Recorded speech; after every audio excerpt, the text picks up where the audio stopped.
ब्राह्मण देवता, राजस्थान के बड़े सामान्य परिवार के, लेकिन बड़े पवित्र आत्मा। तो अभी हम जब जड़खोर गोधाम में थे तब की बात है। वो पिता पुत्र गिरिराज जी की परिक्रमा करने आए, दंडोती परिक्रमा कर रहे थे। दंडोती पूरी भई और आखिरी दंडोती में उनके पिताजी उठ ही नहीं पाए।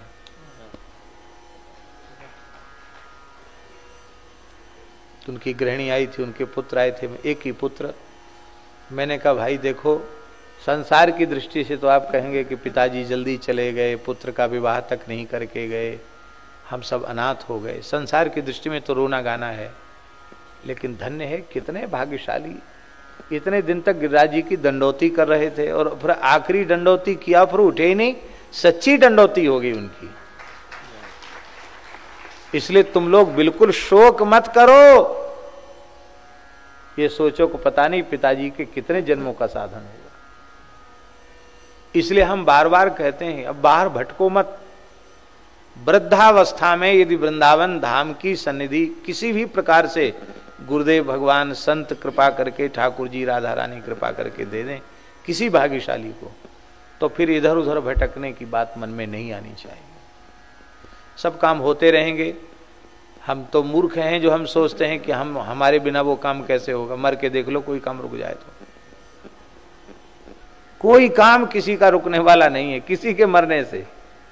ये तो खाली मूर्खता है कि अरे भाई वहां तो हमको जाना ही पड़ेगा, वहां गए बिना कैसे होगा। कुछ नहीं होगा, तुम्हारे बिना भी संसार चलेगा, चलता था चलेगा भी। तुम क्या कुछ नहीं हो।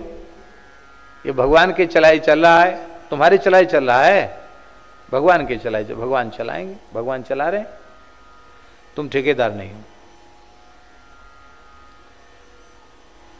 तो इस प्रकार से ये धाम की बड़ी भारी महिमा है। और याही ब्रजवसियों का अर्थ है, याही ब्रजवसियों का अर्थ है कि इसी ब्रज में वास, अर्थात भगवान के अवतार काल के ब्रज में और वर्तमान काल के ब्रज में अंतर नहीं। हमारे भाव में अंतर हो सकता है, हमारी रहने में अंतर हो सकता है, पर धाम की महिमा में अंतर नहीं है। धाम की महिमा पहले जैसी थी, आज भी वैसी ही है और आगे भी वैसी ही रहने। ना तो जमुना जी की महिमा घटेगी, ना गिरिराज जी की महिमा घटेगी, ना ब्रजरज की महिमा घटेगी, ना लता पता वृक्ष की कोई न गुरु की महिमा घटेगी, ना संत की महिमा घटेगी। हमारी भावना घट बढ़ सकती है, पर इनकी महिमा में कभी कोई घटती बढ़ती होती नहीं। चाहे जितना भयंकर कलिकाल आ जाए, उस समय भी भगवान के भक्त होंगे। भक्त नहीं होंगे तो हम लोग रहेंगे कैसे। इसलिए